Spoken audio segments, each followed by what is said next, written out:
여러분과 제가 속해 있는 이 SDA 교회는 정말 특별한 교회입니다. 제가 26살에 영어를 배우러 갔다가 거기서 예언의 말씀을 배우면서 하나님이 이 세상을 다스리시는 것을 충격적으로 배우면서, 그리고 또 안식일이, 성경에 말씀하는 안식일이 세상 사람들이 말하는 주일의 개념에서 어떻게 변화되고 잘못되었는지를 깨달으면서 저는 이 재림신앙을 시작했습니다. 저는 이 재림신앙을 시작할 당시에 이 제7안식일 예수 재림교회가 안식일을 세상 가운데 이렇게 높이 전파하는 그러한 사명을 가진 교회인가 보다, 그렇게 생각하며 신앙을 시작했는데요. 시간이 점점 이제 흘러가면서 이 재림교회가 가지고 있는 빛이 정말 엄청난 빛을 가지고 있는 교회에 제가 와 있는 것을 알게 되었습니다. 하나님께서 세상에 무수한 교회가 있는데 어떻게 우리를 이러한 진리를 가진 교회로 인도해 주셨을까? 그것을 생각하면 하나님의 거룩하신 뜻을 정말 헤아릴 수가 없습니다. 그렇지만 하나님께서 우리에게 분명히 원하시는 것은 이 빛을 따라 우리에게 이 빛을 경험할 때 누리게 될 부요한 하늘의 영광을 맛볼 수 있도록 하나님께서 그 길을 인도하신 것에 대하여 깊은 감사를 드립니다. 정말 SDA 교회를 향하여 하나님이 가지신 높은 뜻이 우리 이 안성 재림교회에 출입하는 모든 성도님들에게 다시 한번 우리가 이 시대에 높이 들어야 할 기치가 무엇인지, 이 시대에 하나님께서 우리에게 주신 표적이 무엇인지 여러분들 이번 기회에 말씀으로 다시 돌아가셔서 확인하시고 여러분의 삶과 가정과 일터에서 참된 신앙의 말씀의 부흥이 일어나게 되기를 간절히 소망합니다. 우리는 이 다니엘 7장의 예언의 기본을 우리가 잘 이해하는 것이 성경 전편에 나타난 모든 것들을 이해하는 가장 기초가 된다는 사실을 우리가 아마 여러분들이 잘 이해하리라 생각됩니다. 우리는 지난 3일간을 통하여 이 땅에서 일어나는 일들, 바벨론으로부터 페르시아, 헬라, 로마, 교황권에 이르기까지 이 땅에서 일어나는 모든 일들을 2600년 전에 다니엘에게 보여주신 그 말씀을 따라 한 말씀도 땅에 떨어지지 않고 그 말씀을 따라 이루어진 것을 보는 정말 놀랍고 그 지혜가 형언할 수 없는 우리는 그 하나님 앞에 서게 되는 것입니다. 그 하나님이 땅에서 일어나는 일을 말씀해 주시고 이제 우리에게 하늘에서 일어나는 일을 네가 과연 믿고 따라오겠느냐라고 하는 그 예언으로 이제 우리를 이끌어 가십니다. 우리는 이 어제 다니엘 11장을 통하여서 다니엘 12장 전편에 하나님이 이 메대 바사로부터 마지막 예수님의 재림까지 이르는 이 2500년의 역사를 11장 그 한편의 말씀 속에 그 흐름들을 놀랍게 하나님이 말씀하고 계신 것을 우리 공부를 했습니다. 5절부터 20절까지는 로마가 올라오는 과정을 설명해 주고 있고요. 우리는 21절부터 자세히 공부를 했습니다. 21절부터 24절은 로마에서 교황권이 올라오는 과정, 그리고 25절에서 30절은 교황권과 이슬람의 충돌이 세상에 낳은 결과가 무엇인지, 어떠한 역사의 거대한 물줄기를 형성하게 되었는지를 하나님은 우리에게 보여주시고, 이어서 31절로부터 35절은 그 이슬람과의 갈등 속에서 이제 새로운 세력들이 등장함으로 말미암아 교황권은 내부에서 일어나는 프로테스탄트 운동과 또 직면하게 되는 것을 우리는 보았습니다. 그 이후에 17, 18세기를 통하여 36절과 39절은 예수가 신이다, 알라가 신이다라고 싸우면서 수백 년을 시간을 흘러온 이후에 다시 구교회와 참교회를 두고 싸우는 그런 신앙의 결과로 이 세상에 무신론이라는 전혀 이전에 듣도 보도 못한 그러한 새로운 이데올로기가 세상을 휩쓸면서 그 이데올로기가 마침내 프랑스 혁명을 통하여 교황권을 1798년에 찔러서 이제 이 땅에서 생명줄을 끊어버리는 그 역사까지를 우리는 다니엘 11장 40절 전반부까지를 공부하였습니다. 그것이 다니엘 7장의 예언에서 보면 이제 다섯, 사자, 곰, 표범, 열불 가진 넷째 짐승, 그리고 작은 뿔 1798년까지의 역사들을 우리는 이제 자세하게 살펴본 것입니다. 이제 우리 그 다음의 예언은 무엇입니까? 하늘의 광경으로 이제 예언은 우리를 인도합니다. 하늘에서 옛적부터 계신 자의 보좌가 자정되어 있고 주변에 천천만만의 천사들이 보좌 주변에 도열하고 있으며 거기에서 책들이 펴져 놓여 있는데 심판이 시작되더라는 장면으로 여섯 번째가 진행되고, 그 사이에 그 이후에 다시 짐승의 모습이 등장하고 인자가 나라를 받는 광경으로 이 세 가지 1798년 이후에 하나님께서 말씀하시는 이제 이 예언의 의미가 우리에게 어떻게 이해되고 또 우리의 삶에 적용되어야 하는지를 살피는 중요한 시간이 바로 오늘이라고 생각이 됩니다. 제가 첫날에 여러분들과 이 강의를 시작할 때 서두로 말씀드린 것이 우리 제7난시 예수재림교회는 구속의 계획에 나타난 정확한 표지판을 가지고 있습니다.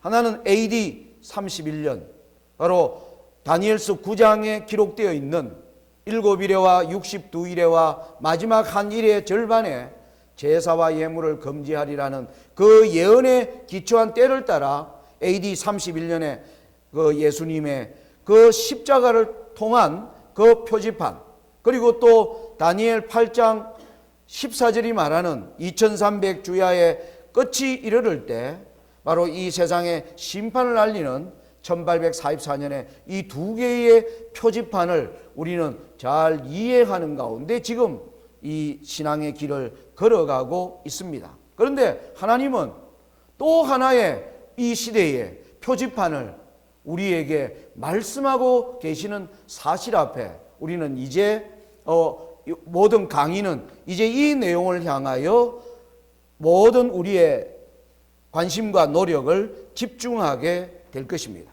여러분, 성경에 보니까 이 모든 일들이 찰 때마다 하나님은 침례 요한과 예수님을 통하여 때가 찬 기별을 말씀해 주셨고, 그리고 1844년에 심판의 때가 다가올 때 계시록 14장 7절에 그의 심판하실 시간이 이르렀더라고 말씀하신 하나님이 계시록 19장 7절에 어린 양의 혼인 기약이 가까웠다, 이르렀다고 하는 이 표지판이 주는 이 의미를 우리가 이제 예언을 통하여 자세하게 살펴봐야 된다는 것입니다.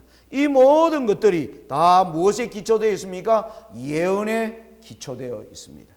그래서 제7난시 예수재림교회는 예언을 가진 백성이며 예언에 기초된 그 기반을 바로 성경의 믿음의 우리의 표준으로 가지고 있는 성도들임을 우리는 잊지 말아야 할 것입니다. 자, 그러면 우리가 이 어린 양의 혼인계약이 이르렀고 이게 무슨 의미인가 다시 한번 복습을 할 필요가 있겠습니다.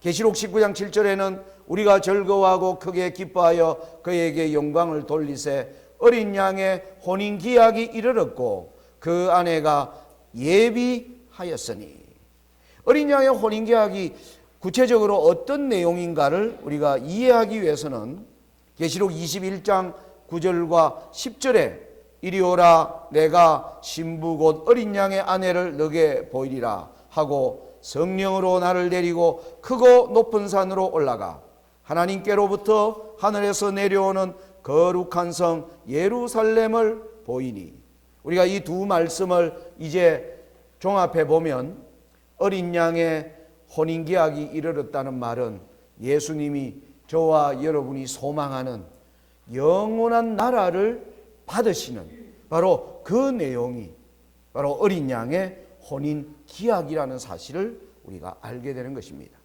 그러면서 우리는 잘 아는 요한복음 14장 1절로 4절의 말씀에 너희는 마음에 근심하지 말라 하나님을 믿으니 또 나를 믿으라 내 아버지 집에 거할 곳이 많도다 그렇지 않으면 너희에게 일렀으리라 내가 너희를 위하여 처소를 예비하러 가노니 가서 너희를 위하여 처소를 예비하면 내가 다시 와서 너희를 내게로 영접하여 나 있는 곳에 너희도 있게 하리라 내가 가는 곳에 그 길을 너희가 알리라. 여러분 요한복음 14장 1절로 4절에서 우리가 기억해야 될 제가 두 가지를 강조해 드렸습니다. 우리가 익히 알고 있는 이 성경절에 바로 이 처소를 예비하러 간다는 바로 그 말이 어린 양의 혼인 기약을 말하고 있는 것입니다. 여기 나오는 계시록 19장 21장 요한복음 다 한 사람 요한이 기록한 것입니다. 여러분 사도 요한이 요한계시록을 먼저 기록하였습니다. 요한복음을 쓰기 전에 밤모섬에서 그가 외롭게 모든 12 그들과 예수님을 따라다녔던 동료들이 다 죽음으로 떠난 이후에 그가 홀로 남았을 때 그는 로마 군대가 그를 밤모섬에 멀리 유배시켜 버렸습니다. 요한에게 하나님의 놀라운 능력이 나타나서 로마라는 나라가 도저히 요한을 감당할 수가 없었습니다. 이 사람은 내버려 두면 계속 하나님 나라를 말하고 있었기 때문에 저 아무도 없는 그냥 무인도에 물고기에게나 얘기하라면서 이 밤모섬에 보냈을 때 하나님은 그 외롭게 있는 요한을 찾아서 하늘을 펼쳐서 요한계시록을 서게 하신 것입니다. 그는 그 후에 밤모섬에서 나와서 이후에 에베소에서 몇 년을 더 살다가 요한은 이제 무덤으로 들어갔는데 바로 그때 기록한 책이 요한복음입니다.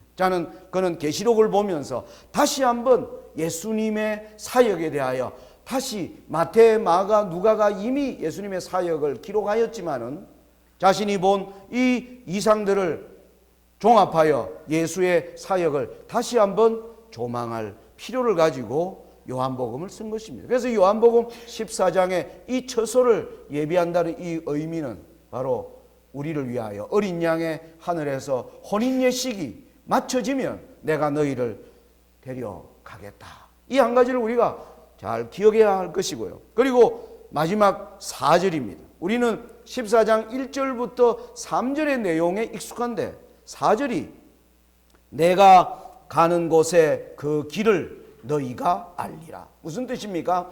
내가 어린 양의 혼인식을 하는 그 길을 너희가 뭐 할 거다? 알게 될 것이다. 그러니까 우리는 하나님의 예언을 통해서 이제 그 길을 이제 그 일은 하늘에서 일어나는 일입니다. 믿음으로 어떻게 우리가 따라 들어갈 것인가? 마지막 이 세상을 살아가는 재림 신도들에게 지는 가장 엄숙한 주제는 나는 보이지 않는 그 하늘에서 일어나는 일들을 과연 믿음으로 바라보며 따라가는 사람인가? 라는 엄숙한 질문 앞으로 하나님께서 저와 여러분들을 인도해 주시기를 간절히 기도드립니다. 자, 우리는 다니엘 7장에 이제 순차적 예언에서 나라를 받으면 바로 어린 양의 혼인식이라는 것을 우리가 이제 정확히 규정하면서 히브리서에서 말하는, 우리 함께 한번 읽어볼까요? 히브리 6장 19절부터 20절의 말씀을 같이 한번 읽겠습니다. 시작.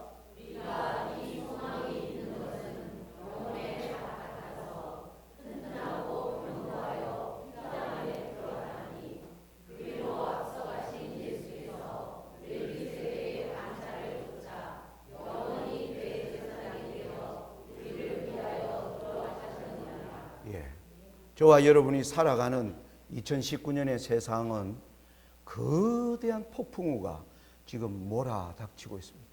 세계적으로 수많은 재앙들이 일어나고 있고, 수많은 짐승들이 전부 병에 걸려서 사람들이 그 고기를 먹기 위하여 그 짐승들을 가두어 놓은 관계로 짐승들이 울부짖고 있습니다.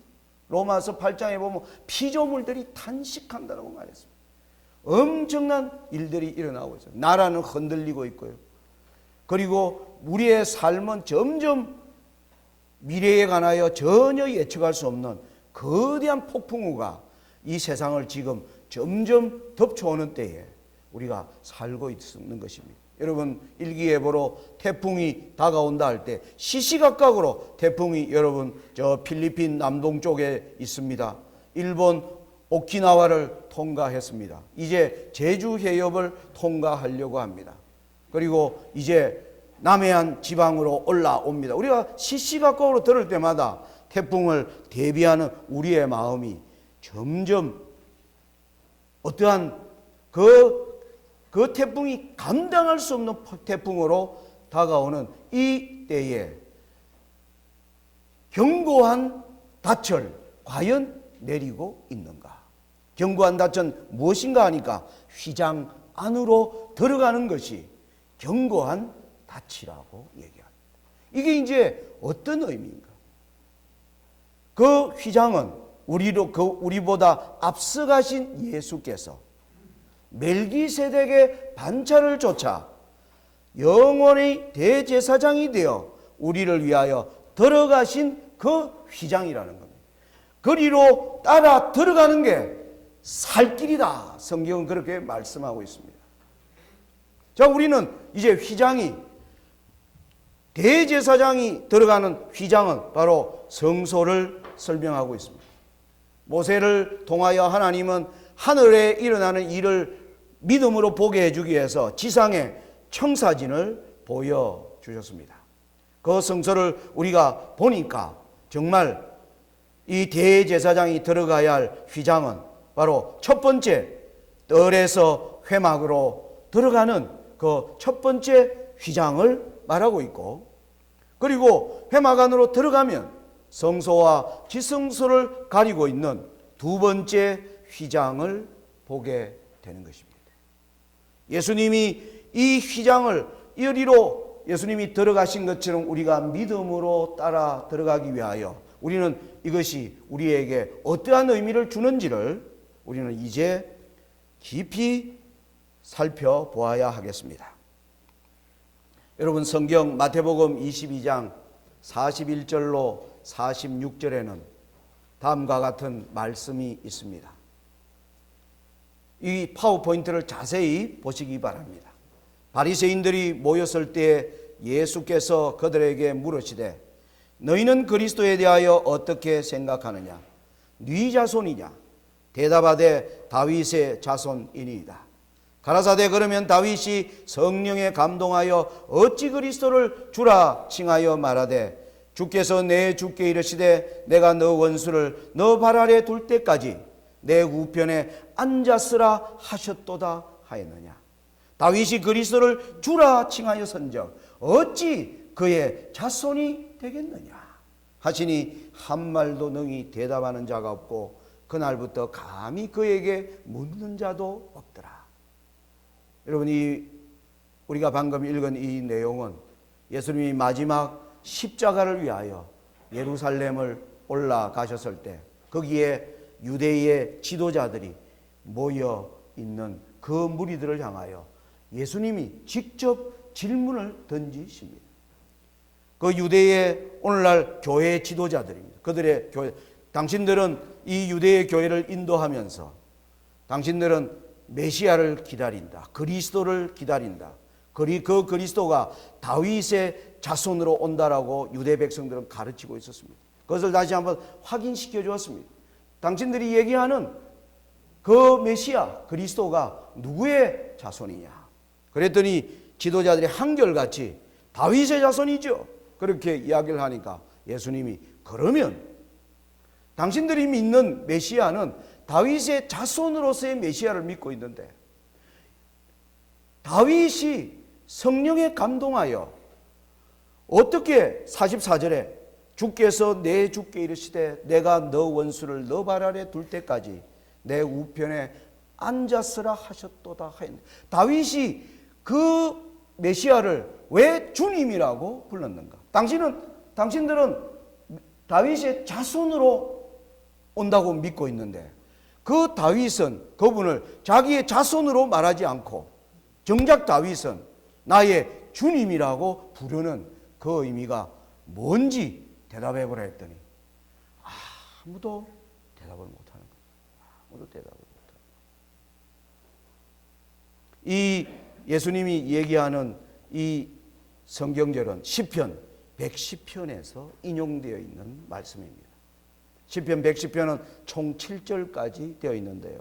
거기 보면 1절에 여호와께서 내 주에게 말씀하시기를 내가 너 원수로 너 발등상 되게 하기까지 너는 내 우편에 앉으라 하셨도다.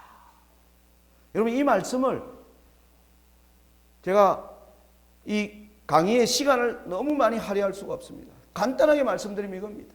여러분 우리는 말씀 연구를 통하여 이 세상에 아담과 하와가 범죄하면서 하나님은 아담과 하와를 죄를 지은 인간이 죽어야 하기 때문에 그 인간을 살리고 죄를 처리하기 위하여 성소를 세우셨습니다. 우리는 그것이 하나님이 아담과 하와에게 양의 털 가죽옷을 입히시는 장면, 그리고 사장에 보면 아벨이 양으로 제사 드리는 모습을 보면서 이미 성소 제도는 인간이 범죄하자마자 성소가 이루어졌음을 우리는 그걸 통하여 분명히 알고 있습니다.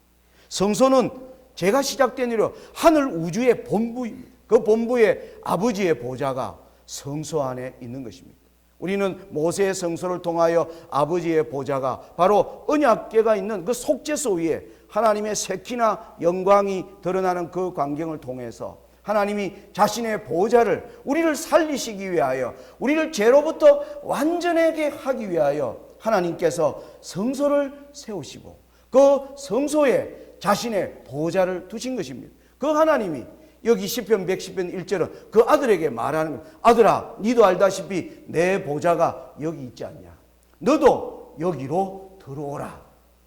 내가 너 원수로 너 발등상 되게 하기까지 내 우편에 앉으라. 이 말은 너도 나 있는 곳에 들어오라는 겁니다.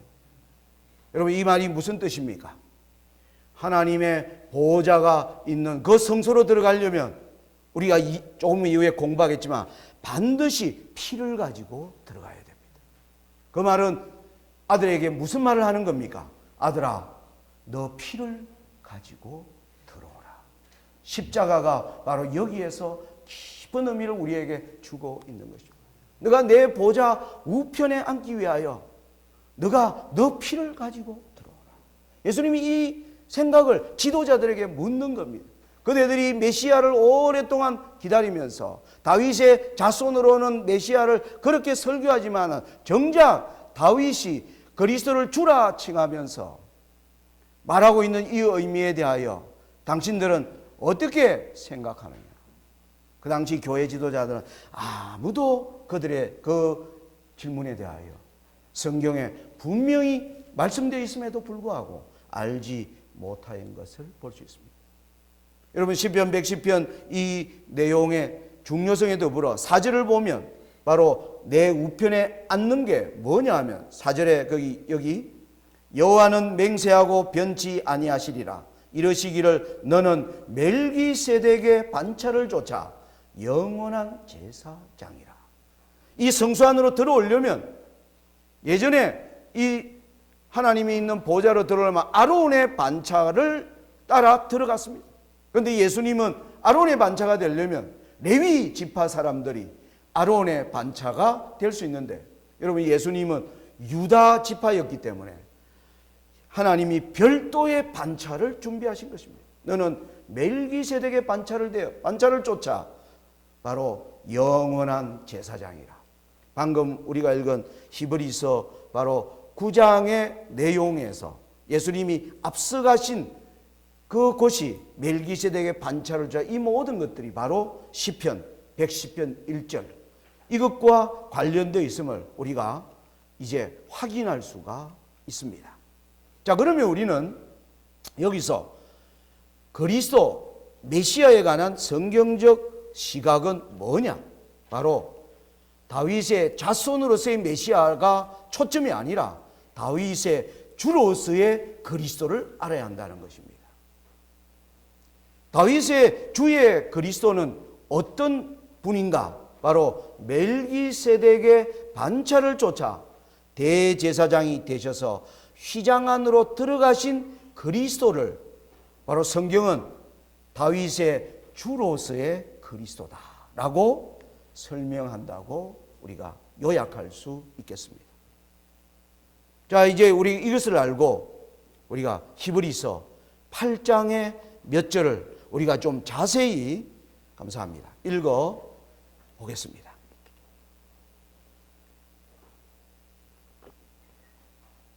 (1절부터) 읽겠습니다. 이제 하는 말의 중요한 것은 이러한 대제사장이 우리에게 있는 것이라. 어떤 대제사장요? 멜기세덱의 반차를 좇은 대제사장이 이제 우리에게 있다는 겁니다.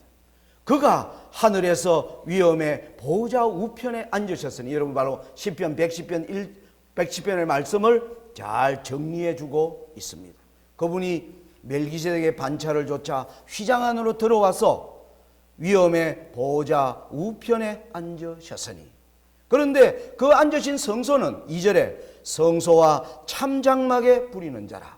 이 장막은 주께서 베푸신 것이요 사람이 한 것이 아니니라. 모세가 지은 성소가 아니라 하늘에 있는 성소에 예수님이 자정하셨나니라. 그렇게 말씀하고 있습니다. 그러면서 3절입니다. 대제사장마다 예물과 제사 드림을 위하여 세운 자니 이러므로 저도 무슨 드릴 것이 있어야 할지니라. 예수께서 만일 땅에 계셨다면 제사장이 되지 아니하셨으니 이는 율법을 쫓아 예물을 드리는 제사장이 있음이라. 자, 예수님이 왜 참장막에 예수님이 부리는가? 원래 모세가 지은 장막에는 제사장이 이미 존재하고 있어요. 아론의 반차를 좇은. 그래서 이 제사장들이 마땅히 그 제사를 드릴 때는 하나님이 말씀하시고 있는 그러한 예물들을 준비해서 들어가야 하는 것입니다. 그런데 예수님은 인간이 세운 장막이 아니고 하늘에 세운 장막으로 예수님이 들어가시는데, 이 지상 장막에서 뭔가 드릴 것이 있어야 하는 것처럼 예수님도 드릴 것이 있어야 합니다. 예수님은 뭐였습니까? 우리를 위하여 흘리신 자신의 피를 이제 드리면서 하늘로 들어가심을 얘기합니다. 5절입니다. 저희가 섬기는 것은 하늘에 있는 것의 모형과 그림자라. 지상성소를 얘기합니다. 모세에게 보여주신, 모세가 장막을 지으려 할 때 지시하심을 어둠과 같으니 가라사대 삼가 모든 것을 산에서 너게 보이던 본을 쫓아 지어라 하셨나니라. 이 모든 것은 모세를 통하여 하나님께서 다 보여 하늘에 참된 것을 모세에게 보여주시고 모형을 그것을 따라 지으라고 했다는 겁니다. 그러면서 6절에 그러나 이제 그가 더 아름다운 직분을 얻으셨으니 이는 더 좋은 약속으로 세우신 더 좋은 언약의 중보시라. 여러분, 구약의 시대에 모세의 그 법을 따라 그렇게 한 사람도 죄를 용서받을 수 있는 길들이 있었습니다. 그런데 거기에는 짐승의 피로 바쳐진 것입니다. 그런데 하늘 성소는 짐승의 피가 아니라 흠없는 그 아들의 피로 말미암아 중보하는 이것은 모세의 성소와 비교할 수 없는 아름다운 직분이며 더 좋은 언약으로 이루어져 있다라는 것입니다. 그것이 이제 우리에게 어떠한 의미를 이야기하는지를 우리가 자세히 들여다보게 되는 것입니다. 7절에 이렇게 얘기합니다. 저 첫 언약이 무엇하였다면, 첫 언약 모세에게 준 그 말입니다. 그것이 흠이 없었더라면, 거기에는 흠이 있어요. 왜? 짐승의 피기 때문에 그것은 온전하게 우리를 죄에서부터 뭐하지 못합니까? 온전히 죄를 깨끗하게 해줄 수가 없습니다. 그것을 믿음으로 짐승을 드린 자는 죄의 용서함은 받지만 죄로부터 깨끗함을 얻기 위해서는 참 피가 필요하다는 것입니다. 그걸 얘기하는 겁니다. 그래서 그 첫 언약이 무엄하였다면, 흠이 없었더라면 둘째 것을 요구할 것이 없었으려니와. 그래서 그 흠이 있기 때문에 둘째 것, 멜기세덱의 반차를 좇은 예수님의 그 휘장으로 들어감이 필요되었다라고 히브리서를 쓴 바울은 이렇게 설명합니다. 그래서 저희를 허물하여 일러서되 주께서 가라사대 볼지어다 날이 이르리니 내가 이스라엘 집과 유다 집으로 새 언약을 세우리라. 하나님이 오늘 저와 여러분에게 이 말씀을 깨닫는 우리에게 여러분의 가슴과 우리의 양심 속에 하나님의 새로운 언약으로 하나님은 충만케 해 주실 것입니다. 자, 이제 우리는 다시 정리해 보겠습니다. 멜기세덱의 반차를 좇아 대제사장이신 그리스도는 어떤 분인가? 모세가 지은 것이 아닌 하늘에 있는 참 성소에서 일하시는 분이시다 라는 것을 알 수가 있고, 이 일은 더 아름다운 직분이며 더 좋은 언약이라고 말씀합니다. 자, 그러면 이제 그것을 이해하기 위하여 우리는 이제 이미 우리에게 나타난 모세가 지은 성소에 대하여 기본적인 내용을 알아야 하겠습니다. 왜냐하면 서두에 계속 말씀드리지만 이 일은 하늘에서 있는 일입니다. 이걸 이해하기 위해서 땅에 있는 우리에게 이해하기 위하여 땅의 성소를 통해서 하늘에 하는 일을 이해할 수 있도록 하나님이 계획하셨기 때문입니다. 자, 이제 우리는 모세가 지은 성소로 다시 들어갑니다. 모세가 지은 성소에 일하는 내용을 기록한 책은 성경에 바로 레위기서입니다. 레위기서. 오늘날 사람들이 레위기서를 많이 어려워하는 책입니다. 그런데 정말 이 성소를 찾아 들어가는 사람들은 이 레위기에서 정말 놀라운 빛을 거기에서 수많은 사람들이 확인하였습니다. 자, 레위기서 가운데 레위기가 28장으로 이루어지는데 그 내용을 말하려고 하는 것이 아니라 우리는 여기서 어떻게 휘장 안으로 제사장, 대제사장이 휘장 안으로 들어가기 위해서 반드시 뭘 하고 들어가야 되는지를 그걸 보려고 하는 게 일단 초점입니다. 그래서 그 내용이 기록되어 있는 장은 레위기 4장입니다. 그래서 여러분들이 이후에 레위기 4장을 펴서 개인적으로 많이 연구해 보시기 바랍니다. 자, 레위기 4장으로 들어가면 여기 제가 다 요약을 해 놓았습니다. 글자가 좀 작은데 여러분들 잘 보이시나요? 예, 그러면 여기를 보시면 되겠습니다. 레위기 4장을 보면 크게 5단락으로 나눌 수 있습니다. 먼저 4장 3절부터 7절은요, 기름 부음을 받은 제사장이 죄를 범했을 경우에 어떤 예물을 가지고 와서 어떻게 하라는 게 3절부터 7절에 기록됩니다. 그 다음 13절부터 18절까지는 이스라엘 온 회중이 죄를 범했을 경우에 어떻게 해야 될 것인가가 기록이 되어 있습니다. 그리고 22절부터 25절까지는 족장 중 한 명이 죄를 범했을 경우에 어떻게 하라는 게 기록이 되어 있습니다. 그리고 27절부터 30절까지는 만일 평민의 하나가 죄를 범했을 경우에 어떻게 하라는 내용이 기록되어 있습니다. 그리고 4장 32절부터 끝까지는 만일 이 모든 것 외에 어린 양을 가지고 와서 속죄 제물로 어린 양을 가져왔을 경우에 어떻게 하라. 그래서 레위기 4장은 크게 이 5개의 단락으로 이루어집니다. 내용은 공통점으로 뭐냐면은 죄를 지었을 경우에 어떤 예물을 가지고 와서 어떻게 하라는 여호와의 명령이 기록되어 있는데, 먼저 제사장이 죄를 지었을 경우에, 그리고 족장이 죄를 지었을 경우에, 회중이 죄를 지었을 경우에, 평범한 평민이 죄를 지었을 경우에 어린 양을 가지고 와서 속죄 제사를 드릴 경우, 이렇게 나오는데 여기에 공통적인 것을 제가 여러분들에게 보여드리려고 하는 겁니다. 자, 기름 부음을 받은 제사장이 오면 수송아지를 가지고 와서, 여기 보면 그 수송아지를 회막문 여호와 앞으로 끌어다가 그 수송아지 머리에 안수하고 그것을 여호와 앞에서 잡을 거예요. 죽이라 이 말입니다. 죽이면 기름 부음을 받은 제사장은 그 수송아지의 피를 가지고 회막으로 들어가라, 이렇게 기록되어 있습니다.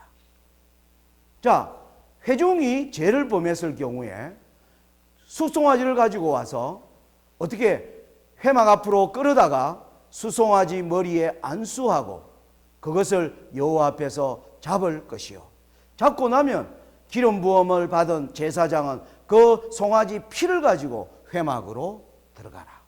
여러분, 공통점이 있습니다. 제물을 가지고 와서 그 제물에 뭐하고요? 안수하고, 그리고 제물을 죽여라. 죽이고 나면 제사장은 그 피를 가지고 회막 안으로, 휘장 안으로 들어가라, 이렇게 기록이 되어 있습니다. 그 이후에 족장이 죄를 범했을 경우에도 여기 보면 그는 수염소를 가져다가 수염소 머리에 안수하고, 그죠? 여호와의 앞 번제 희생을 잡는 곳에서 잡을지니, 자, 잡고 나서 제사장은 그 속죄 희생의 피를, 그래서 언제나 이 죽고 나면 그 피를 가지고 뭐 하는 겁니까? 처리하는 공통점을 우리가 계속 확인할 수 있습니다. 평민 때도 마찬가지입니다. 평민 때는 그 암염소를 가지고 오면 그것을 머리에 안수하고, 그리고 뭐예요? 잡고 제사장은 손가락으로 그 피를 찍어서 처리하는 것으로 기록이 되어 있습니다. 그리고 어린 양으로 가지고 왔을 경우에 보겠습니다. 거기도 보면 머리에 안수하고, 그리고 희생을 잡는 곳에서 잡아 죽이고, 그리고 그 속죄제 희생의 피를 가지고 제사장이 이제 일하는 것으로, 여러분, 레위기 4장이 주는 분명한 이제 교훈은 무엇입니까? 바로 이것은 성소 뜰에서 휘장 안으로 들어가기 전에, 피를 처리하기 전에 성소 뜰에서는 모든 죄를 범한 사람이 그 죄를 용서받기를 원한다면 희생제물을 가지고 와서 그 희생제물의 머리에 안수하고, 그리고 그 희생제물을 직접 죽입니다. 제사장이 죽이는 게 아니라 그 사람이 죽이면 그 희생제물의 목에서 흘러나오는 그 피를 제사장이 받아서 이제 처리하는 것이 바로 뜰과 회막으로 이루어진 이 일 사이에 우리가 하나님이 분명하게 명령하고 있는 것입니다. 그래서 이 첫 번째 휘장 안으로, 이 첫 번째 휘장 안으로 들어가려면 반드시 이 일을 뭐하고요? 하고 이제 들어가야 되는 것입니다. 이 일을 하지 않고 들어가는 경우는 어떤 경우도 없음을 우리는 레위기서를 통해서 확인하는 것입니다. 자, 그렇게 들어가면 이제 들어갑니다. 들어가면 이제 그 칸이 두 개로 나누어져 있습니다. 히브리 9장에는 이 두 칸을 이렇게 말하고 있습니다. 첫 언약에도 섬기는 예법과 세상에 속한 성소가 있더라. 예비한 첫 장막이 있고 이는 성소라 일컫고 또 둘째 휘장뒤에 있는 장막을 지성소라 일컫나니 이 모든 것을 이같이 예비하였으니 제사장들이 항상 첫 장막에 들어가 섬기는 예를 행하고 오직 둘째 장막은 대제사장이 홀로 1년 1차씩 들어가되 피 없이는 아니하나니 이 피는 자기와 백성의 허물을 위하여 드리는 것이니라. 자, 이 안에 두 칸으로 되어 있는 바로 성소와 지성소, 여기에 바로 크게 보면 이 피를 매일 들어가는 성소에서는 이 분향단에다가 피를 바르고, 그리고 분향단과 지성소 앞에 휘장을 보이게 하여서 열어놨지만 가려져 있습니다. 이 휘장이 이 앞에 피를 뿌리게 되어 있습니다. 그리고 이제 1년에 하루 대제사장이 1년에 하루 1차 1년에 하루 지성소에 들어가서는 이 속죄소 위에 피를 뿌리는 것으로 이루어져 있다는 것입니다. 왜 두 번의 피뿌림이 있는가? 왜 두 번의 피뿌림이 있는가? 이걸 레위기서는 두 번의 피뿌림이 있다라고 말합니다. 자, 이걸 엘렌 G 화이트이 참 설명을 정말 잘 하고 있습니다. 대쟁투 420페이지에 이 의미를 엘렌 G 화이트는 어떻게 설명하는지를 좀 읽어 보겠습니다. 죄인의 대속물이 죄인을 대신하여 연락되었으나 죄는 그 희생제물의 피로 없어지지 아니하였다. 다만 어떤 수단에 의하여 죄가 성소로 옮겨졌을 뿐이다. 예전의 모든 제도는 우리의 죄를 용서받기 위하여 희생제물에게 머리에 안수했지만은 거기 우리의 죄가 희생제물로 옮겨진 것이지 죄가 없어진 것은 아니었다. 그렇게 얘기를 합니다. 죄인은 피를 드림으로써 그가 율법의 권위를 시인하고 자기가 범한 죄를 고백하고 장차 오실 구속주를 믿는 믿음을 통하여 용서를 바라고 있다는 자신의 소원을 표시하였다. 왜 흘려진 피를 분향단과 번제단 위에 뿔에 휘장 앞에 왜 뿌리느냐 하면 하나님 우리의 죄를 용서해 주시옵소라는 그 분향단 위에는 향이 올라가는 그게 기도예요. 하나님 우리의 죄를 용서해 주시기를 바랍니다. 저의 이 눈물로 드리는 회개를 하나님 받아 주시기를 바랍니다. 이런 우리의 소원이 거기에 포함되어 있다라고 얘기하는 겁니다. 자, 그런데 여기 중요한 말은 그러나 그것으로 그가 율법의 선고에서 완전히 해방된 것은 아니었다. 여러분, 우리는 하나님으로부터 죄를 용서는 받았지만 그 죄를 다시 지을 수 있는 가능성을 가지고 있고 우리의 삶을 돌아다 보면 우리는 하나님께 회개하고 다시 거기에 엎드러져 넘어져 허우적대고 있는 사람들도 많이 있습니다. 그래서 그 상태는 율법이 우리를 용서받았다라고 얘기하지 율법이 우리를 뭐라고는 의롭다라고는 율법은 그런 우리를 향하여 뭐하지 않는다는 겁니까? 말하지 않는다. 율법은 단지 예수 그리스도의 피값으로 그대는 뭐 받았다? 용서받은 상태에 있다는 것을 인정받는 것뿐이다 이 말입니다. 자, 대속죄일에 그래서 대속죄일의 대제사장은 이제 이런 상태에 있기 때문에 대제사장은 회중에게서 받은 제물을 취하여 그 제물의 피를 가지고 지성소에 들어가 바로 율법을 넣어둔 법궤의 뚜껑에 해당하는 속죄소 위에 그 피를 뿌려 율법의 요구를 충족시켰다. 율법은 뭘 요구하는? 의를 요구해요. 우리에게 의를 용서받은 상태를 율법은 우리에게 진정으로 율법이 우리에게 요구하는 것은 우리에게 용서받은 상태를 원하는 게 아니라 사실은 율법은 의를 요구하는 것입니다. 그래서 그 율법의 요구를 충족시키기 위하여 뭘 뿌려요? 속죄소 위에 피를 뿌리게 된다. 왜 두 번의 피 뿌림이 있는가? 자, 여러분, 그러면 이제 우리가 아직 이 속죄소에 피를 뿌리지 않고 이제 첫 번째 피 뿌림, 분향단과 휘장 위에 번제단 뿔에 뿌려지는 이 피의 의미는 뭔가? 용서받은 것을 나타낸다고 말을 했습니다. 자, 이걸 성경적으로 먼저 화이트부인의 글을 다시 보면 대쟁투 478페이지에 죄를 뉘우치는 죄인은 날마다 그의 재물을 성막의 문으로 가지고 와서 희생제물의 머리 위에 자기의 손을 얹고 그의 죄를 고백함으로써 그 죄는 상징적으로 자기 자신에게서 흠없는 희생제물에게로 옮겨졌다. 그런 다음에 그 짐승은 죽임을 당하였다. 여러분, 바로 모세가 지은 성소를 통하여 하나님께서 우리에게 말하는 것은, 하나님으로부터 참된 용서를 받는 것은 뭐냐면 그가 지은 죄에 대하여 구체적으로 뭐하고 고백하고 그 죄를 희생제물이에요. 희생제물은 짐승인데 누구를 상징합니까? 예수님을 상징합니다. 우리가 나의 지은 죄를 솔직하게 예수님께 고백하고 그 죄를 예수님이 가져가 주시기를, 저기서 영원히 가져가 주시기를 바라는 마음으로 예수님께 그 죄를 옮기고 나서 죽인다 말입니다.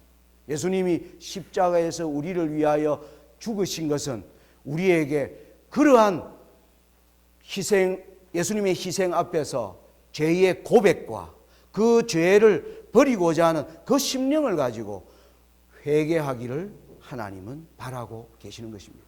이걸 다윗이 이렇게 노래하고 있습니다. 여기 보면 그 밑에 이제 시편 32편 1절로 5절의 말씀을 보면 이렇게 나옵니다.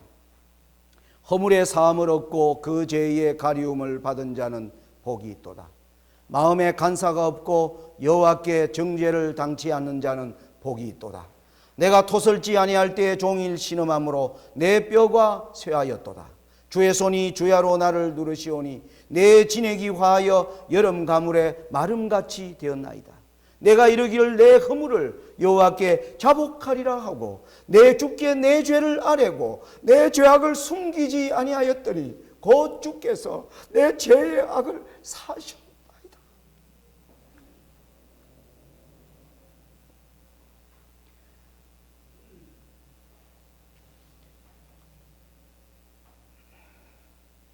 다윗이 이 기도를 이 시편 가운데 얘기할 때, 여러분, 다윗이 흉악한 죄에 빠진 거 여러분 알고 계십니다.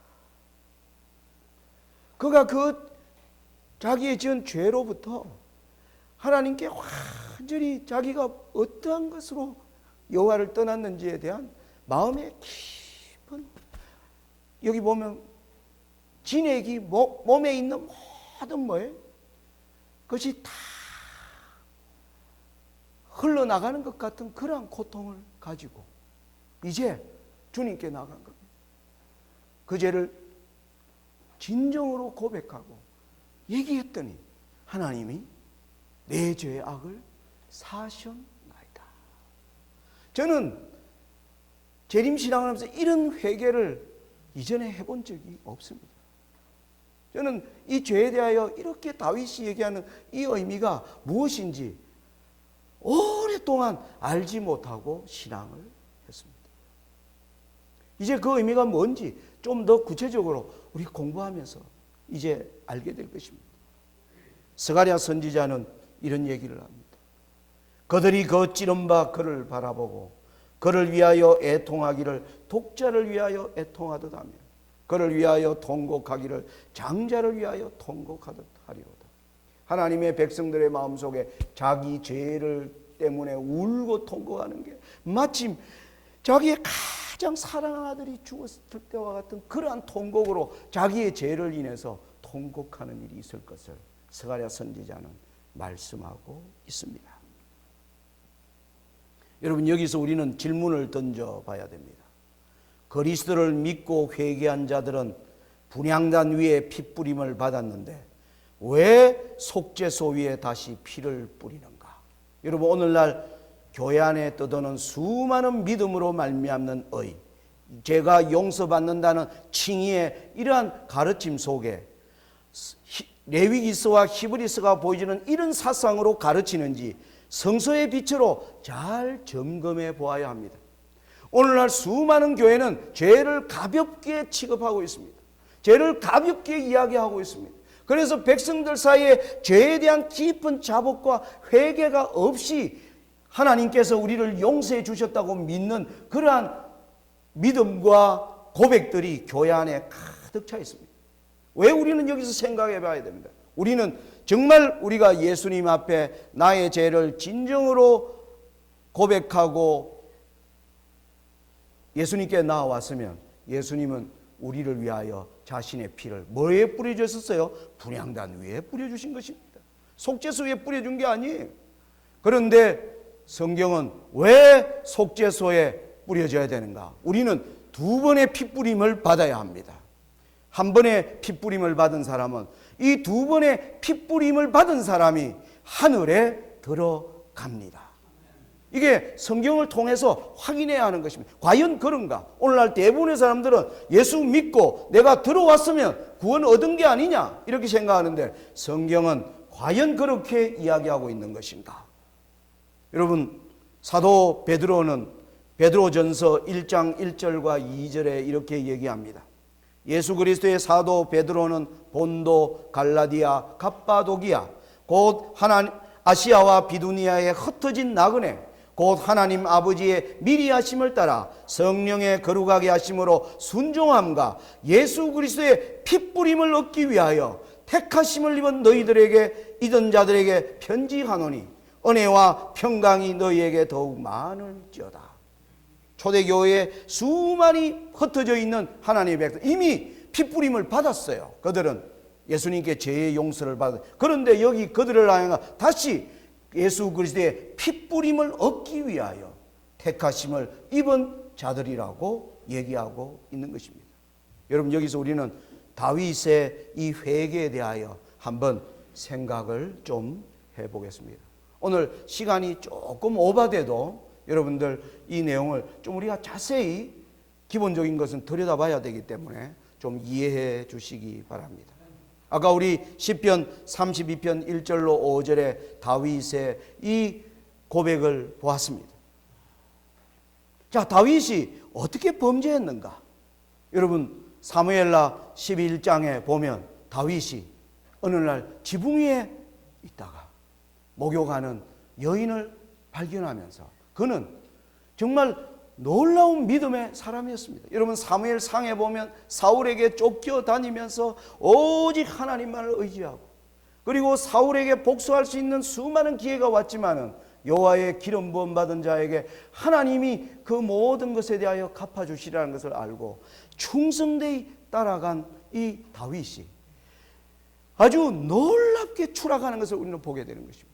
그는 그 여인을 보면서 그 여인을 어디 있는지 알아보고 그 남편이 여호와를 위한 전쟁에 나가 있는 것을 알고 그 여인을 데려다가 간통합니다. 그런데 여인에게 임신했다는 소식이 들리자 그는 그것을 감추기 위하여 그 장군 우리아를 소출합니다. 그 아내와 잠자리를 시켜서 자기의 허물을 가려보려고 하지만 그 신하는 너무나 훌륭한 신하였습니다. 내 친구들이, 내 동료들이 지금 여호와를 위한 전쟁에서 목숨을 거는 싸움을 싸우고 있는데 내가 어찌 내 아내와 편안하게 잠을 잘 수 있겠습니까? 다윗은 그를 도저히 그렇게 설복할 수 없음을 알고 그를 전쟁터에 보내면서 비밀리에 편지를 써 보냅니다. 저놈을 죽여라. 저놈을 죽여라. 죽게 되자 뭐 하는 겁니까? 자기가 데리고 와서 사는 그 가운데 하나님이 오랫동안 다윗을 지켜보면서 그 사랑했던 그 다윗, 그 멸망의 구렁텅이에 그냥 잠잠히 말 못하고 앉아있는 그 아들을 향하여 선지자를 나단을 보내시고 난 이후에 다윗은 고민에 빠지면서 이제 회개의 기도를 올린 것을 우리가 보았습니다. 자, 그런데 이 장면을 성경이 어떻게 기록하는가 한번 자세히 보겠습니다. 사무엘하 11장 1절과 2절에 이렇게 나옵니다. 해가 돌아와서 왕들의 출전할 때가 되매 다윗이 요압과 그 신복과 온 이스라엘 군대를 보내니 저희가 암몬 자손을 멸하고 랍바를 에워쌌고 다윗은 예루살렘에 그대로 있으니라. 저녁 때에 다윗이 그 침상에서 일어나 왕궁 지붕 위에서 거닐다가 그곳에서 보니 한 여인이 목욕을 하는데 심히 아름다워 보이는지라. 이러면서 이제 다윗의 범죄의 얘기가 흘러나갑니다. 여러분 여기 보니까 어느 때 여기 1절 보시면 요압과 그 모든 신복과 이스라엘 군대가요. 누가요? 암몬 자손을 마지막 멸하기 위하여 그 성을 에워싸는 전쟁을 치르고 있는데 다윗은 왕궁에 있는 것입니다. 왕궁에. 아마 요압이 그랬을 거예요. 아이고 왕이시여.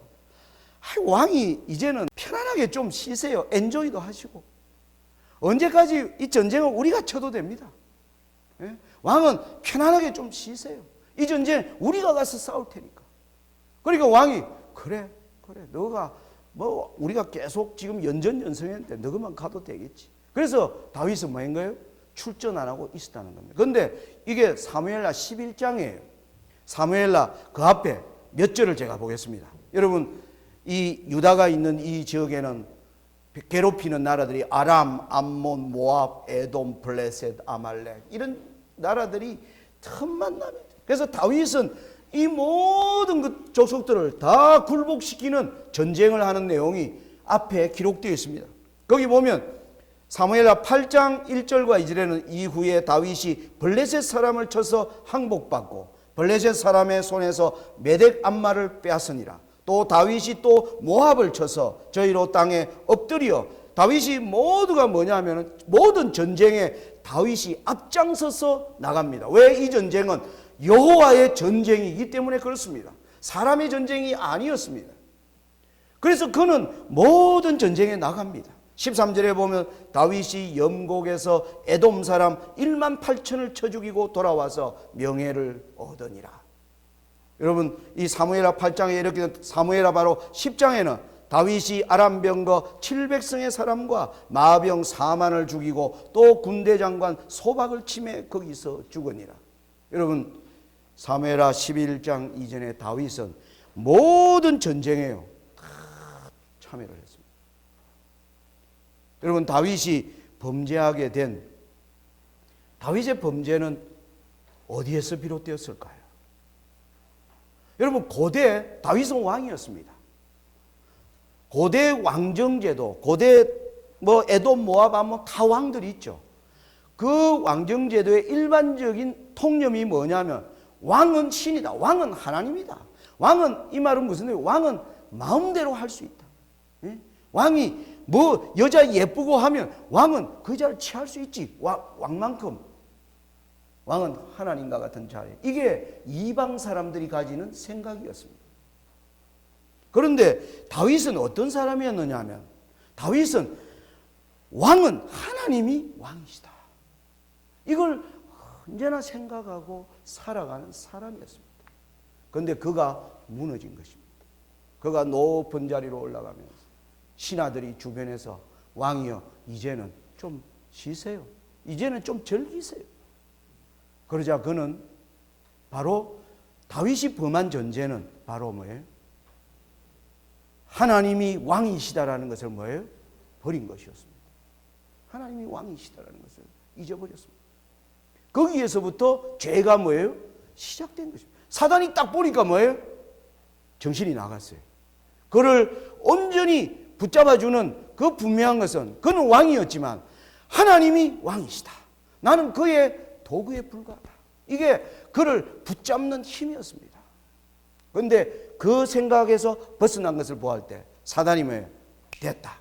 저거 낚을 수 있다. 사단에게 낚이는 순간 완전히 구렁창으로 떨어지는 것입니다.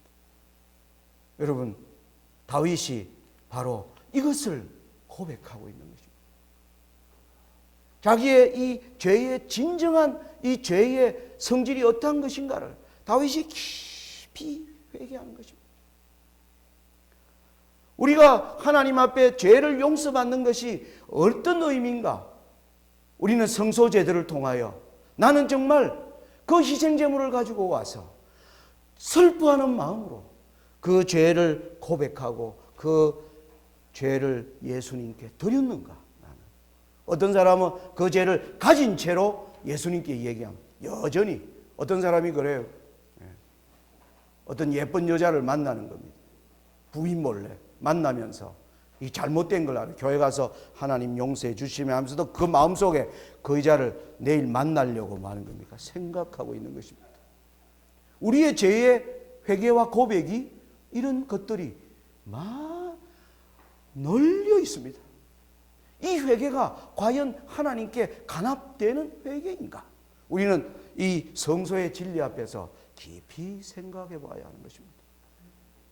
다윗의 회개에서 배우는 교훈이 무엇입니까?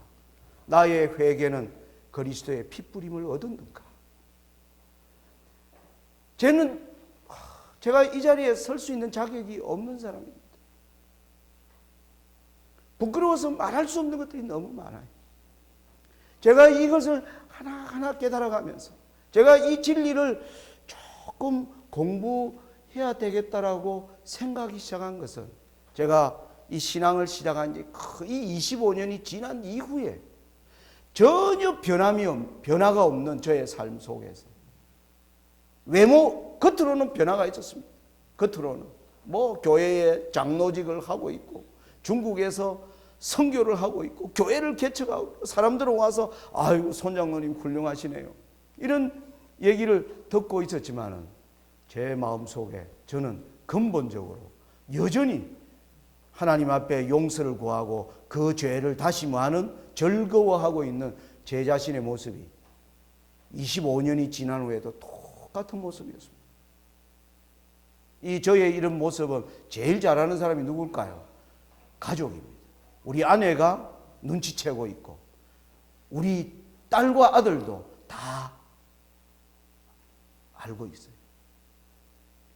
깊은 고민에 빠졌습니다. 그때 제가 하나님 저의 회개가 정말 그리스도의 핏부림을 얻었는가? 이 깊은 생각을 하게 하면서 하나님은 지난 약 10년을 통하여 저에게 성소를 계속 연구하게 하도록 이끌어 주셨습니다. 핏부림을 얻었는가? 이 말은 무슨 말이냐면 나는 정말 내게 있는 죄를 미워하는가 하는 이 앞에 우리가 이끌림 받아야 합니다. 하늘에서 이걸 조사하는 것입니다. 하늘에 거룩한 보좌가 있는데 수많은 천사들 앞에서 하나님 저 손상백이라고 하는 저 사람은 과연 자기 죄를 미워하는가? 거기에 수많은 천사들이 저는 그렇게 믿습니다.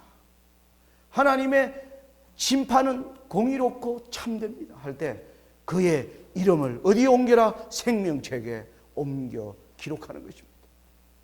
그게 하늘에서 있는 일인 것입니다.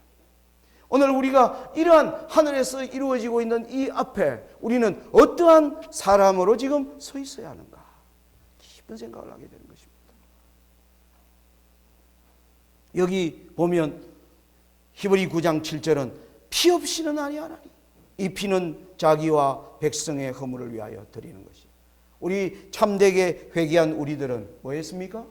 분향단과 휘장 위에 핏부림을 얻은 자들입니다. 모세의 성소로 의하면 그것은 뭡니까? 용서받았다. 하나님의 진노를 피할 수 있는 자격을 얻은 것입니다. 그러나 율법은 우리에게 요구하고 있습니다. 너는 그 죄를 내가 정말 의롭다 할 정도의 너는 그 죄를 슬퍼하고 미워하는가? 그것이 드러날 때 예수님은 우리를 위하여 속죄소 위에 피를 뿌려주는 것입니다. 그럴 때 우리는 죄로부터 깨끗하게 되었다라는 선고를 받게 되는 것입니다. 엘렌 지 화이트는 이 속죄소에 뿌려지는 이 사업을 대쟁투 422페이지에 이렇게 얘기합니다. 모형적 지상 성소가 그것을 더럽혀왔던 죄를 도말함으로 정결하게 되었던 것처럼 하늘 성소의 실제적인 정결도 거기에 기록된 죄를 도말하거나 제거해 버림으로 이루어진다. 그러나 이 일이 이루어지려면 누가 죄를 회개하고 그리스도를 믿는 믿음으로 속죄의 혜택들을 받을 자격이 있느냐 하는 것을 결정하기 위해 기록책을 조사하는 일이 있어야 한다. 그러므로 성소의 정결에는 조사하는 일, 곧 심판하는 일이 포함되어 있다라고 얘기합니다. 다니엘 7장의 예언은 하늘에서 지금 우리는 이 일이 이미 시작된 때로부터 175년 1844년에 이 일에 시작하기 위하여 예수님은 지성소로 그 사역을 시작하셨습니다. 그런데 지금 175년이 지나가는 겁니다. 많은 사람들이 머니 조사하는 일이 이렇게 오래 걸리나? 예수님이 성소 정결을 못하고 계신 것입니다. 왜요? 예수님이 여기서 지금 결정 나버리면 우리 대부분이 다 뭐예요? 나는 너를 모른다 라는 선고를 받을 수밖에 없습니다. 예수님은 자비와 긍휼을 가지시고 이것을 지금 뭐하고 계세요? 늦추고 계십니다. 여러분 누가복음 13장에 이런 얘기가 나오죠. 한 가원지기가 있습니다. 무화과 나무 3년이 됐는데 아무것도 열리지 않습니다. 그래서 주인이 얘기합니다. 열매를 맺지 않는데 찍어내버리라. 그러자 뭐라고 얘기합니까? 한 번만 더 기회를 주세요. 제가 두루 파고 거름을 줄 테니까. 이게 열매가 맺도록 한 번 더 기회를 주십시다. 이게 우리에게 주는 중요한 교훈입니다. 저는 이 말씀을 연구하면서 예수님이 이 일을 끝내시도록 하기 위하여 나는 어떻게 살아야 하는가? 이 성서를 연구하면서 그러한 주제를 하나님이 제 마음에 끊임없이 주시는 것을 느낍니다. 끊임없이 주시는 것을. 예수님이 이 일을 끝내시도록 하기 위해 예수님이 저와 여러분의 마음속에 죄를 진정으로 미워하는 그 마음이 생겨나면 예수님은 당장 속죄소에 피를 뿌리시고 다 이루었다라고 하면서 이 사업을 끝내시는 것입니다. 그런데 이걸 방해하기 위하여 때를 기다리는 짐승이 있는 것입니다. 내일 우리는 이 사역이, 이 일들이 이걸 막기 위하여 어떻게 활동하고 있는지를 우리는 다시 예언을 통하여 추적해 들어가게 될 것입니다. 이 사역이 끝나면 드디어 나라를 받으시는 것입니다. 저와 여러분은 참으로 하늘의 이 거룩한 심판의 광경으로 우리가 믿음으로 예수님을 따라 휘장 안으로 들어가서 예수님이 우리를 위하여 하시는 그 사역을 뭡니까? 날마다 주목하여 보는 사람은 반드시 이기게 될 것입니다. 여러분 잘 아시는 마태복음 22장은 바로 이 천국은 마치 자기 아들을 위하여 혼인잔치를 베푼 어떤 임금과 같으니, 이 혼인 전에 여러분 이 내용은 잘 아시죠? 사람들이 이제 준비된 사람들이 오지 않자 왕이 종들을 보내서 사거리 길에 가서 사람들을 만나는 대로 데려오라 했더니 종이 왕에게 사람들이 웨딩홀에 많이 찼습니다. 그러자 왕이 와서 그 예복을 검사하는 장면 11절입니다.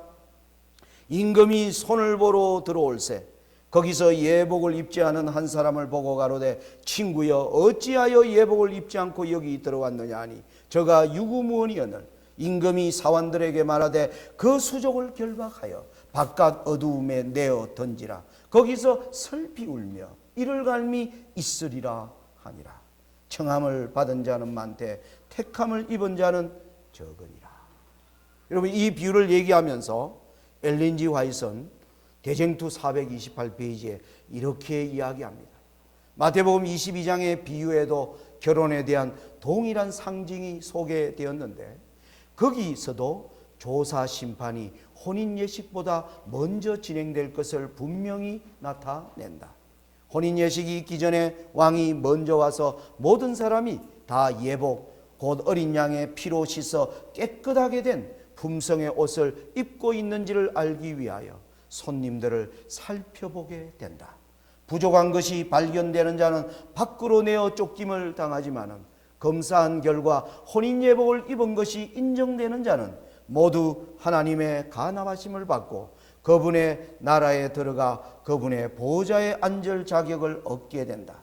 이와 같이 품성을 검사하는 일, 곧 누가 하나님의 나라에 들어갈 준비가 되었는지 결정하는 것이 곧 조사 심판이요 하늘 성소에서 하는 마지막 사업이다. 여러분, 우리는 또 이 혼인에 대한 비유가 마태복음 25장에도 나옵니다. 바로 열처녀의 비유입니다. 이것을 엘렌 G 화이트가 어떻게 말하는가? 비유에 의하면 혼인잔치가 아니고 자기 번역하면 혼인예식입니다. 혼인예식에 들어간 사람들은 등뿐 아니라 그릇에 기름을 준비한 자들이었다. 성경에서 진리의 지식을 얻은 사람들은 또한 성령과 하나님의 은혜를 가지고 있었다. 그리고 캄캄한 시련의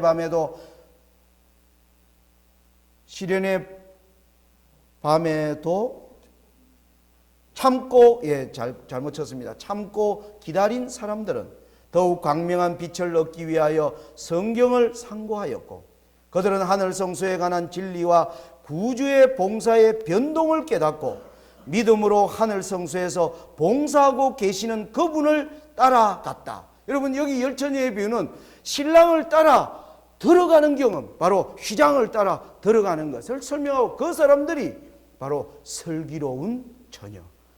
이 세상에는 미련한 교회와 슬기로운 교회가 있을 것을 이야기합니다. 여러분이 속한 안성 재림교회가 하나님의 안에서 미련한 교회로 판명되느냐 아니면 슬기로운 교회로 판명되느냐는 것은 바로 여러분들이 하나님의 말씀을 어떻게 받고 생애 속에 사느냐에 결정되어 있는 것입니다. 초기 문집 251페이지에는 하이 부인이 이렇게 얘기합니다. 나는 예수께서 지성소에 계시는 동안 새 예루살렘과 결혼하실 것을 보았다. 혼인식은요, 지성소에 계실 동안에 혼인식이 이루어진다는 겁니다. 그분은 지성소에서의 일을 마치시면 왕권을 가지고 이 세상에 강림하셔서 그분의 재림을 참고 기다린 보배로운 자들을 데려가실 것이다. 여러분, 제가 오늘 하는 내용을 여러분들이 좀 공부하시려면 제가 책을 팔려고 그러는 것은 아닙니다. 제가 쓴 책, 여러분 제 4부와 5부를 자세히 읽어보시면 그 책에 자세하게 설명이 되어 있습니다. 여러분들이 한번 참고하시고 연구해 보시기를 간절히 바랍니다. 자, 우리는 이제 다니엘 7장에 하나님의 그 순차적 예언을 따라 이제 심판이 이미 시작되었는데 이게 지체되고 있는 것을 우리는 지금 보고 있습니다. 그런 가운데 이제는 이 일을 방해하기 위하여 때를 기다리는 짐승을 우리는 추적하고 이제는 이 짐승이 마지막 죽임을 당한 이후에 예수님이 나라를 받는 이 공부, 그것이 바로 어린 양의 혼인식이고 그것이 바로 요한계시록이 얘기하는 어린 양의 혼인기약이 이르렀다는 것을 알리는, 그것을 선포하는 하나님의 백성들의 자리에 우리가 서게 될 것이라 믿습니다. 그 일을 위해 말씀으로 다시 나아가는 저와 여러분들이 되시기를 바라면서 오늘 말씀을 마치겠습니다.